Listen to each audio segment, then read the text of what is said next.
Hey guys, welcome to the Massive Iron channel. I'm Steve Shaw. In this video, if you are a frustrated lifter, I am going to give you 8 wake-up calls that will help you get on track.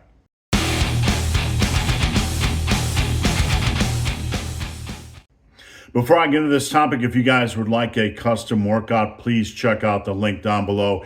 If you would like to work with me, I would love to help. Please check out the coaching service. It is only $89.40 a month after the first month. All right, so 8 wake-up calls for the frustrated lifter. Let's get into them. Number 1 is to relax and settle in. A lot of times you just feel kind of overwhelmed with all the information on social media, overwhelmed by information on splits and exercises and eating approaches. And one of the things you need to understand that this is a long-term process. You need to find lanes you feel comfortable with, and you need to relax and settle into those lanes. This comes down to workout split, exercise selection, all the hopping around, all the overthinking is actually working against you. You need to fight off all this stuff running around in your head that's leading you to think about magic exercises or magic splits or to second guess what you're doing. You need to listen to what is going on in the gym. Find something that is working for you, working for your schedule, allowing you to recover, and just get in and put in your time. Relax and settle into these lanes. All right, number 2. I want you to set aside absolutes. We're going to try to set aside all this black and white thinking that is actually a plague in the lifting industry right now. You have to become skeptical with all these you must. Anytime you hear the word must on social media, on an Instagram post, and a YouTube video, it should be a red flag. Right now, we are just absolutely inundated with them. You can go on Instagram and you can hear you must do the 4 to 8 rep range, or you must use this frequency, or you must use this exercise, or you must use lengthened partials. Now, I'm not bashing on any one protocol, but when it comes to the muscle building process, we must understand that it is a long-term process and it is a broad lane. Whenever you hear absolutes or black or white thinking, this goes against everything we know about muscle building. There is no single magic way to train, no magic rep ranges, no magic frequencies, no magic splits. Instead, you need to find reasonable exercises, a reasonable split that works for you. You need to find something that allows you to recover and remain healthy. And you simply just need to go into the gym and put in your time. One of the things I would encourage you guys to do is, if anybody out there is putting doubt inside of your big old cranium, right, making you second guess what you're doing, second guess your exercises or your rep ranges or your splits, you need to take a break from this influencer or from this form of content. This person is not educating you. This person is not helping you. They are working against you. If you look at the history of lifting, the last 70 years, you will see that there is a broad path. There's not a narrow path. There is not a need to be fearful of splits or exercises. Once we understand the bigger picture and the common pillars of success, and that's something I talk about in Massive Omnibus and my first book, Massive Iron, you will understand that it's okay to relax. You will understand that muscle building is a long-term process, but it is a broad road, not a narrow road. And anybody that's preaching or teaching fear is not doing you any good. You should take a break from them because they don't have a true understanding of the muscle building process. All right, number 3, strength matters, but if you look at any advanced lifter, they are a lot stronger than when they started in the gym. You have to become a lot stronger than you are now. There's no way to avoid that. There's no way around it, but strength is not the only thing we're focusing on. We're focusing on hard training. We're focusing on going into the gym and getting as much as we can out of every set we can on any given day. Now, you don't have to be perfect, and you don't have to maximize every set, and you don't need to live in this world of fear, like fear over junk volume. If I don't do every set to failure, somehow I'm using junk volume, and I'm going to get into that in just a little bit, so hold on. We're not just chasing arbitrary PRs or trying trying to get to some magic strength level, and then the muscle will appear. We're going into the gym and focusing on training hard, trying to get as much as we can out of every set. And if you do this, the fruit is naturally going to be PRs or strength progress. On the other hand, if you're not building strength, it's an indication you're not training hard enough. It could also be an indication that your nutrition isn't locked in, and that is a point I'm going to be talking about here in a second. But when you look back and you know you are training hard, or you think you're training hard, the true way to tell is, am I getting a lot stronger over time? If not, something is broken. You need to fix it. We need to come to the understanding that you're probably not training hard enough. Hard training is not always easy to understand. It is a process. It is something that is learned. You need to take that seriously. You need to be aware that it is a skill, something you need to learn, something you need to work on and improve. All right, number 4, this is going to piggyback on the last one. Strength progress is slow. This is probably going to be shocking, right? All we talk about is progressive overload or adding strength. The reality is that strength progress is slow. For the first 6 to 8 months, 6 to 12 months, you, as a beginner, as a novice, you're going to see a lot of progress in strength. You're going to get a lot stronger than you are now.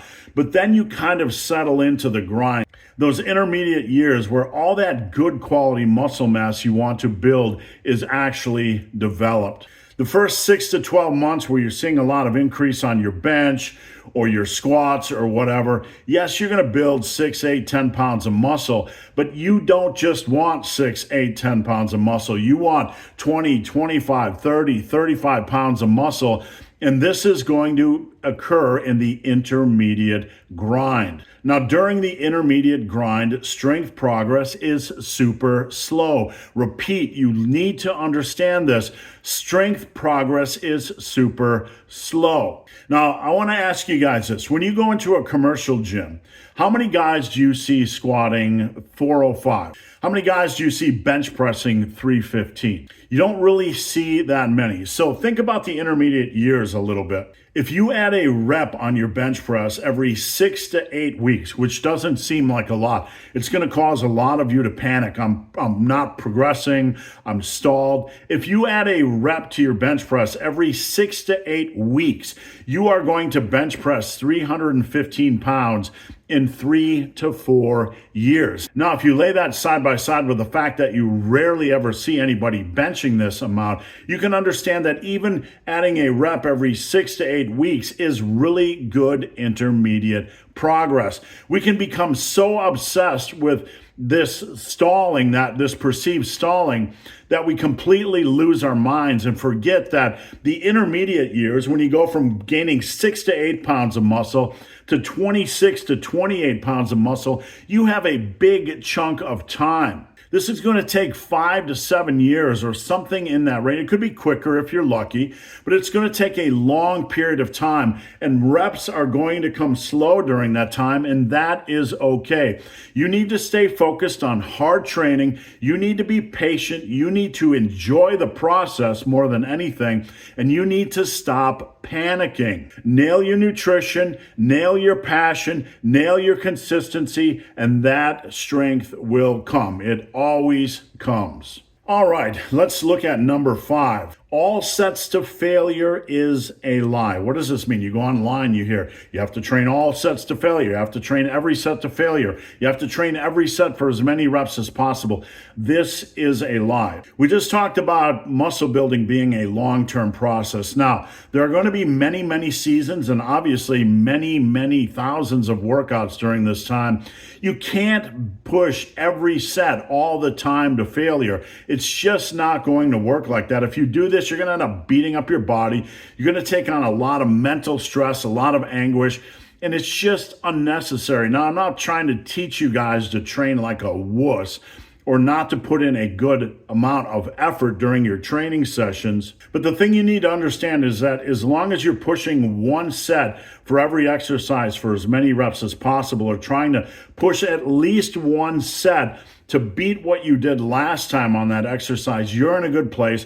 Progression's going to happen. You're going to be maximizing muscle, and you're not doing junk volume.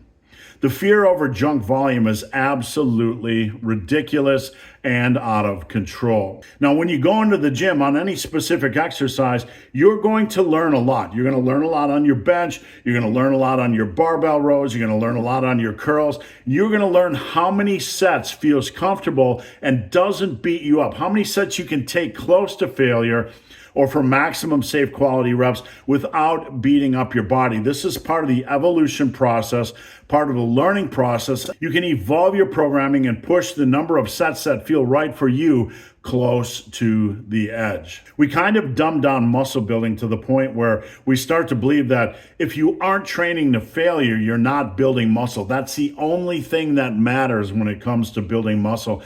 This is not the truth. Let that resonate. If you start on the bench press with 100 pounds and you do 3 sets of 10, that's 3,000 pounds of external pressure. The body is going to respond to that by pushing back and by growing. Now, if you get to 3 sets of 10 by 200 pounds, you're going to have all kinds of external pressure or stress pushing back on the body, and your body is going to respond by growing so it can handle that load. It's not a simple formula, a light switch formula, train to failure or you're not going to grow. Obviously, we need hard training. Obviously, we need progressive overload. But that extra stress, that extra tonnage, that extra volume addition, that extra external force you're placing on your body is going to cause your body to respond and push back by getting stronger, getting bigger, and by growing. So anytime somebody pushes a belief to you that it's just a simple formula, you have to train everything to failure, this really dumbs down the hypertrophy discussion. All right, number 6, measure, measure, measure. I want to frame this because it can be very difficult for folks to understand. I've worked with a lot of people over the years, and a lot of times it feels like we aren't making progress. I'm not making progress. I can't see any size difference in my arms. I must be doing something wrong. And then when you're in that intermediate grind zone where getting a PR on your bench could take every 6 to 8 weeks, it starts to feel like you are accomplishing absolutely nothing. Here's the reality. Okay, let's say you have 13.5-inch arms.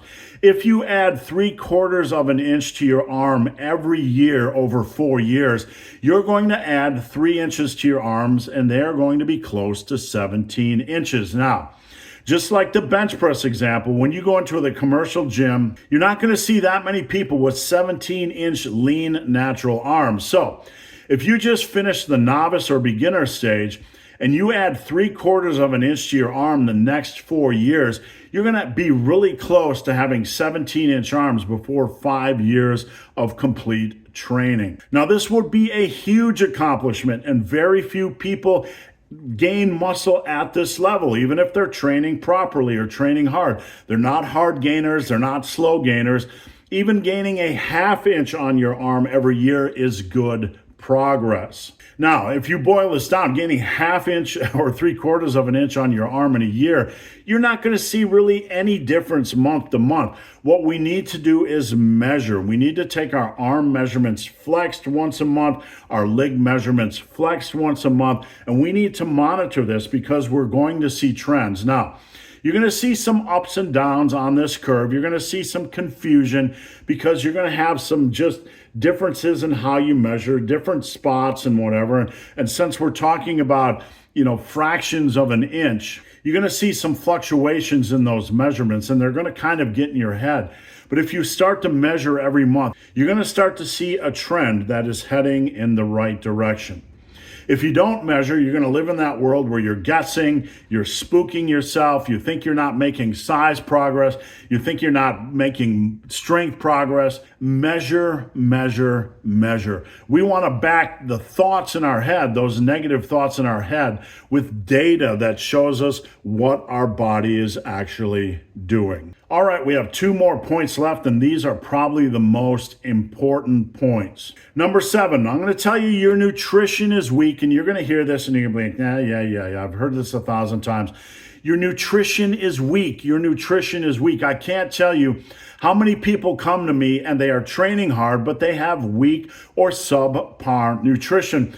Getting in your protein, getting in your calories, getting in healthy food choices isn't good enough. That is not muscle building nutrition. Muscle building requires a focused type of nutrition. It's not just good enough to get in your calories and your protein and eat healthy. You need a consistent lean bulk, one that is not going to get you fat, one that is going to put you in a slight calorie surplus, a bulk that you can sustain at least 9 to 10 months out of the year. And this will maximize the muscle building process. In many ways, doing a muscle building bulk or structuring your nutrition for muscle building is one of the hardest things you're going to need to figure out. It doesn't require you to become obsessive compulsive, but it does require you to be in a very consistent lane. You don't have to eat the same foods over and over again, but you need some sort of a structure.